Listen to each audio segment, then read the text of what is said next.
Hello student, अपना पहला section ख़त्म हो गया था। आज हम बात करते हैं नंबर तीसरा सेक्शन है ये, ठीक है। और उसका पहला चैप्टर आता है स्टेम सेल स्तंभ कोशिकाएं। देखो, प्रत्येक जो कोई भी प्राणी है, कोई भी पादप है, कोई भी जंतु है, मतलब कि वे सभी कोशिका जिसमें जीवन होता है उसमें अनेक प्रकार की कोशिकाएं होती हैं। अनेक प्रकार की क्या होती हैं? कोशिकाएं होती हैं, जिसमें से क्या होती है, कुछ तो क्या कर लेती हैं, विशेष अंगों का निर्माण कर लेती हैं, और कुछ क्या कर लेती हैं, विभेदित हो जाती हैं। विभेदित का मतलब कि ये विशेष कार्य को संपन्न करने लगती हैं। एक विशेष कार्य को क्या करती हैं? संपन्न करती हैं। और एक मतलब कि इसमें विभाजन की क्षमता नहीं होती है बिल्कुल भी, ठीक है। तो जो कोशिकाएं होती हैं उनको उनकी क्षमता के आधार पर, कोशिका की क्षमता के आधार पर 4 भागों में बांटा गया है। नंबर 1, पूर्ण शक्त कोशिका। पूर्ण शक्त कोशिका, देखो ये 4 प्रकार की, चारों में थोड़ा थोड़ा अंतर है, ज़्यादा अंतर नहीं है लेकिन अंतर जरूर है। नंबर 1 पर पूर्ण शक्त कोशिका क्या होती हैं? देखो कि वे कोशिकाएं जिनमें शरीर के समस्त कोशिका को निर्मित करने की क्षमता होती है। वे कोशिकाएं जिनमें शरीर की समस्त कोशिका को निर्मित करने की क्षमता होती है पूर्ण शक्त कोशिका कहलाती हैं। ध्यान करो, मैंने आपको बताया था कि जब युग्मनज बनता है, क्या बनता है? युग्मनज, ठीक है। और युग्मनज के अंदर जब विदलन होते हैं, विदलन क्या होते हैं? युग्मनज में होने वाले प्रारंभिक समसूत्री विभाजन क्या कहलाते हैं? विदलन, जिससे एक कोशिका से 2 कोशिका बनती हैं, 2 से 4 बनती हैं, 4 से 8 बनती हैं, 8 से 16 बनती हैं, ठीक है। तो युग्मनज में होने वाले प्रारंभिक समसूत्री विभाजन क्या कहलाते हैं? विदलन। और विदलन के पश्चात बनने वाली 16 कोशिकाएं वो क्या होती हैं? पूर्ण शक्त होती हैं, टोटीपोटेंट होती हैं। इसका मतलब कि ये प्रत्येक कोशिका प्रत्येक कोशिका, इस युग्मनज की प्रत्येक कोशिका आगे चलकर एक नए जीव का निर्माण कर सकती है। प्रत्येक कोशिका के पास इतनी क्षमता होती है कि वो आगे चलकर एक नए जीव का निर्माण कर सकती है। तो ये कोशिकाएं क्या कहलाती हैं? पूर्ण शक्त कोशिका कहलाती हैं, टोटीपोटेंट कहलाती हैं। कुछ वैज्ञानिक सिर्फ 4 कोशिका को ही क्या मानते हैं? पूर्ण शक्त कोशिका मानते हैं कुछ वैज्ञानिक, लेकिन कितनी होती हैं? 16 होती हैं। ये 4 कुछ वैज्ञानिक मानते हैं, आपकी बुक में लिखा हुआ है, ठीक है। नंबर 2 पर आता है अनेक क्षम कोशिका। अनेक क्षम कोशिका, इसका मतलब क्या होता है? इसका मतलब देखो कि वे कोशिकाएं जो शरीर की समस्त कोशिकाएं निर्मित नहीं करती हैं, शरीर की समस्त कोशिका निर्मित नहीं करती हैं, समस्त कोशिका निर्मित नहीं करती हैं, लेकिन शरीर की लगभग कोशिकाएं बनाती हैं। शरीर की लगभग कोशिकाएं बनाती हैं। लगभग कोशिकाएं क्या करती? बनाती।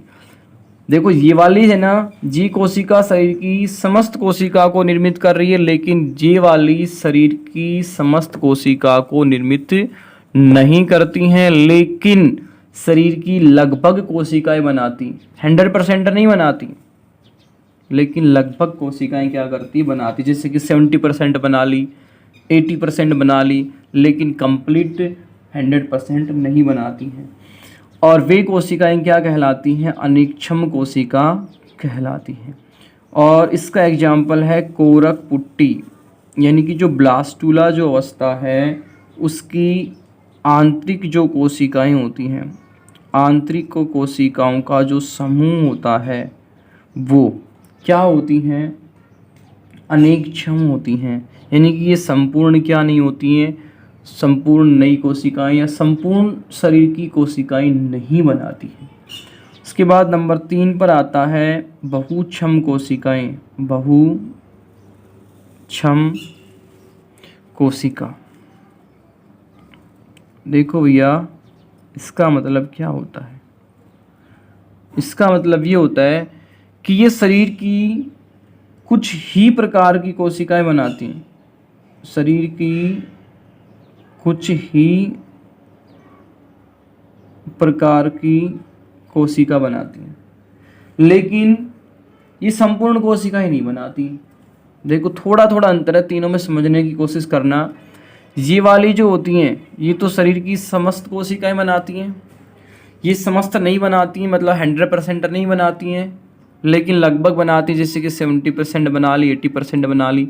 लेकिन ये क्या होती है, सिर्फ कुछ ही प्रकार की होती है, यानी कि लगभग 10% या 15% या 20% बस।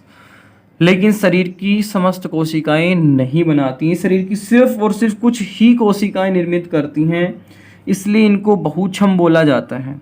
और इन कोशिकाओं की क्षमता यानी कि बहुक्षम कोशिकाओं की क्षमता अनेकक्षम कोशिका से कम होती है, ठीक है।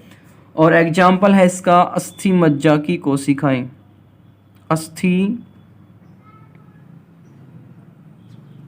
मज्जा की कोशिकाएं, अस्थि मज्जा की कोशिकाएं। लेकिन अस्थि मज्जा की जो कोशिकाएं होती हैं ना, ये क्या करती हैं, ये सिर्फ WBC, RBC, प्लेटलेट्स ये बनाती हैं, यानी कि कुछ % बनाती हैं, शरीर का कुछ % भाग बनाती है, लेकिन सभी नहीं बनाती हैं। तो पूर्ण शक्ति तो क्या होती हैं, वे कोशिकाएं होती हैं जो शरीर की समस्त अंगों का निर्माण करती हैं। अनेकक्षम क्या होती हैं, अनेक प्रकार की कोशिकाएं बना सकती हैं, लेकिन सभी प्रकार की नहीं बनाती हैं, मतलब 100% नहीं बनाती हैं। और बहुक्षम वाली सिर्फ कुछ % ही बनाती हैं, बाकी नहीं बनाती हैं। यानी कि बहुक्षम कोशिकाओं की क्षमता अनेकक्षम कोशिकाओं से कम होती है। एग्जाम्पल अस्थि मज्जा की कोशिकाएं। Next number 4। नंबर 4 पर आता है विभेदित कोशिका। विभेदित कोशिका, इसका मतलब क्या होता है कि ये वे कोशिकाएं होती हैं जो विशेष कार्य के लिए क्या हो जाती है, विभेदित। एक विशेष कार्य के लिए क्या हो जाती हैं, विभेदित हो जाती हैं। एक विशेष कार्य के लिए क्या हो जाती हैं, विभेदित हो जाती हैं। लेकिन इनकी एक विशेषता है विभेदित कोशिकाओं की कि इनके अंदर विभाजन की क्षमता नहीं होती। किसकी क्षमता नहीं होती है, विभाजन की क्षमता नहीं होती है, यानी कि ये कोशिकाएं विभाजन नहीं करती हैं। कौन सी, विभेदित कोशिकाएं, ठीक है। और ये वाली कोशिकाएं कौन सी होती हैं, जब भ्रूण का निर्माण हो जाता है, भ्रूण का निर्माण हो जाता है, उस निर्माण होने के बाद अधिकांश की जो कोशिकाएं होती हैं, अधिकांश जो कोशिकाएं होती हैं वो कैसी होती हैं, विभेदित होती हैं, ठीक है। उसके बाद देखो ये 4 प्रकार की कोशिकाएं हैं क्षमता के आधार पर, पूर्ण शक्त, अनेकक्षम, बहुक्षम और विभेदित। चारों में आपको अंतर पता चल गया होगा, ठीक है। उसके बाद हम एक टॉपिक जो है, चैप्टर का नाम है, उसी की पर ही क्या कर लेते हैं, बात कर लेते हैं। टॉपिक है अपना अब स्टेम सेल। क्या है, स्टेम सेल, स्तंभ कोशिका क्या होती है। देखो स्टेम सेल का मतलब ये होता है कि वो कोशिका जो क्या करती हैं, अपने समान, बिल्कुल अपने समान हूबहू क्या बना लेती है, कोशिका बना लेती है, नंबर 1 बात। और नंबर 2 बात, एक विशेष कार्य के लिए एक मतलब कि विशेष कार्य के लिए एक संरचना भी बना लेती है, मतलब कि विशिष्टीकृत भी होती है। विशिष्टीकृत का मतलब जैसे विभेदित कोशिकाएं होती हैं, कोई भी कार्य के लिए क्या हो जाती है, विशिष्ट हो जाती हैं। ठीक है। और क्या होता है इसमें, विभाजन की क्षमता भी होती है, यानी कि जैसे कि पूर्ण शक्त, अनिक्षम, बहुक्षम, ऐसे। यानी कि वे कोशिकाएं जिसमें विशिष्टीकृत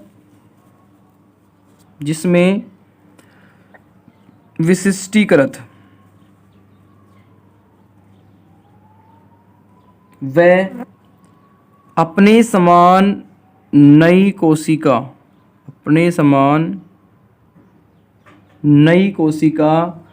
निर्मित करने की क्षमता रखती है। अपने समान नई कोशिका निर्मित करने की क्षमता रखती है। देखो मैंने दो शब्द यूज लिए यहाँ पर कि वे कोशिकाएं जिसमें विशिष्टीकृत यानी कि मतलब एक विशेष कार्य को संपन्न करने की क्षमता होती है, और अपने समान नई कोशिका जो है उसको निर्मित करने की क्षमता होती है, वो क्या कहलाती हैं, स्टेम सेल कहलाती हैं। ठीक है। अब देखो कि स्टेम जो सेल है उसमें मैंने दो शब्द यूज लिए। एक तो क्या शब्द यूज लिया है कि वो क्या करती हैं कि विशिष्टीकृत होती है, मतलब कि अपने समान किसी नई कोशिका को बनाने की क्षमता रखती है, या फिर कोई एक विशिष्ट कार्य के लिए क्या करती है, संपन्न हो जाती है, विशिष्ट कार्य के लिए विशिष्टीकृत हो जाती हैं। और एक मैंने बोला है कि वो क्या करती हैं कि अपने समान नई पुत्री कोशिकाएं निर्मित करती हैं। ठीक है। अब यहाँ पर देखो कि कोई भी स्टेम सेल है, स्टेम सेल, उसमें मैंने अभी आपको बताया कि दो गुण होते हैं। नंबर एक कि वह गुण जिसमें वह अपने समान, बिल्कुल अपने समान क्या करती हैं, अपने समान पुत्री कोशिका बनाती है। अपने समान क्या बनाती हैं, पुत्री कोशिका। ठीक है। यानी कि वे कोशिकाएं जो अपने समान पुत्री कोशिकाएं बनाने की क्षमता रखती हैं। स्टेम सेल का वह गुण कहलाता है पुनर्नवीकरण। पुनर्नवीकरण क्या कहलाता है, पुनर्नवीकरण। जैसे कि ये कोई भी एक कोशिका है, ठीक है, और इसमें क्या हुआ कि ये देखो आगे चलकर ये बना ली एक सेम अपने हूबहू, ये बना लेती है बिल्कुल अपने ही समान, ये बना ली। ठीक है। और ये नीचे जाके क्या बना लेती हैं, यानी कि WBC, RBC और प्लेटलेट्स।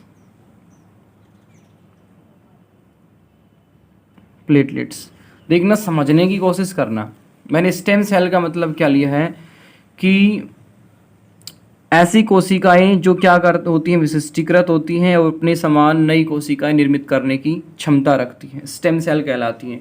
और स्टेम सेल का वह गुण जो अपने समान, जो क्या करता है, बिल्कुल अपने समान नई कोशिकाएं बनाता है, उसको तो क्या बोला जाता है, पुनर्नवीकरण। और स्टेम सेल का वह गुण जो विशिष्टीकृत होता है और विशिष्टीकृत होकर अपने समान कोशिका निर्मित करने की क्षमता रखता है, उसे क्या बोला जाता है, स्तंभपन यानी कि स्टेमनेस। स्तंभपन यानी कि स्टेमनेस। ठीक है। तो ये दो गुण क्या होते हैं, स्तंभ कोशिका के होते हैं। अब हम बात कर लेते हैं स्तंभ जो कोशिकाएं होती हैं उसके प्रकार की बात कर लेते हैं, कितने प्रकार की होती हैं। ठीक है। तो हम बात करते हैं स्तंभ कोशिका की प्रकार की।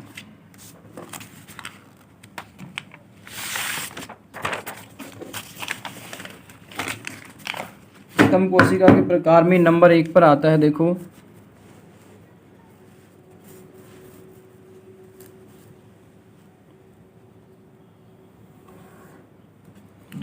नंबर 1 पर आता है भ्रूणीय स्तंभ कोशिका।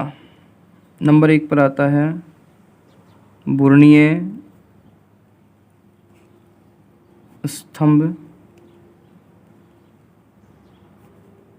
कोशिका। इसका मतलब क्या होता है, देखो कि वे स्तंभ कोशिका जो भ्रूण से प्राप्त की जाती हैं।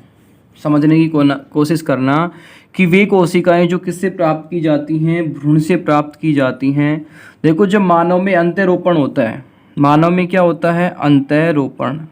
अंतःरोपण, अंतःरोपण का मतलब क्या होता है, अंतःरोपण का मतलब क्या होता है? देखो कि जब युग्मनज है, युग्मनज में समसूत्री विभाजन होते हैं, विभाजन होने के बाद बनता है मोरुला, ठीक है, और मोरुला में बनने में लगता है सिर्फ 3 दिन का समय। उसके पश्चात वो क्या होता है, यूट्रस जो होता है गर्भाशय में जाता है, और वहाँ पर जब वो जाता है तो मतलब कि वो जब फैलोपियन ट्यूब से कहाँ पर जा रहा होता है, यूट्रस में जा रहा होता है, तब उसमें होती कोरकपुटी अवस्था, ब्लास्टुला, और उस समय उसमें कोशिकाएं क्या होने लगती हैं, बनने लग जाती हैं और ज़्यादा, ठीक है। यानी कि जब वो कोरकपुटी अवस्था बनती है अंतःरोपण से पहले, यानी कि अंतःरोपण से पहले जब वो कोरकपुटी बनती है तो उसकी आंतरिक कोशिकीय जो होता है, आंतरिक कोशिकाओं का समूह ICM, ठीक है, यानी कि आंतरिक कोशिकाओं का जो समूह होता है उससे लगभग 100 प्रकार की कोशिकाएं क्या हो जाती हैं, प्राप्त की जा सकती हैं, 100 प्रकार की। देखो, ये वाली अवस्था कब है, मोरुल अवस्था के बाद, जब कोरकपुट्टी बनने वाली होती है तब। यानी कि इसकी कोशिकाएं क्या होंगी, इनकी कोशिकाएं या तो क्या होंगी, पूर्ण सख्त होंगी, क्योंकि मैंने आपको बताया था कि स्टार्टिंग की 16 कोशिकाएं क्या होती हैं, पूर्ण सख्त होती हैं, या तो पूर्ण सख्त होंगी या फिर अनेकक्षम होंगी। अनेकक्षम का मतलब शरीर के लगभग अंगों का निर्माण करती हैं लेकिन समस्त कोशिकाएं नहीं बनाती हैं। तो ये भ्रूणीय स्तंभ कोशिकाएं कैसी होंगी, पूर्ण सख्त होंगी या फिर अनेकक्षम होंगी। नंबर 2, भ्रूणीय जन स्तंभ कोशिका, भ्रूणीय जन स्तंभ कोशिका। इसका मतलब क्या होता है कि ये वे कोशिकाएं होती हैं जो उन भ्रूण के या फिर अंडाशय से प्राप्त किया जाता है। ये वे कोशिकाएं होती हैं जिनको कोई भी भ्रूण का अंडाशय या फिर वृषण, अंडाशय या फिर वृषण से प्राप्त किया जाता है। यानी कि भ्रूण के भी वृषण और अंडाशय से। भ्रूणीय जन स्तंभ कोशिकाएं कौन सी होती हैं, इनको भ्रूण के अंडाशय और भ्रूण के वृषण से प्राप्त किया जाता है, ठीक है। और जिनसे स्वयं उत्पन्न हुए होते हैं ना, ये मतलब कि ये अंडाशय किन से बनेंगे, अब जो भ्रूण है ना, उस भ्रूण में आगे जाकर भविष्य में ये कोशिका अंडाशय बनाएगी, ये कोशिकाएं वृषण बनाएंगी भविष्य में आगे जाकर।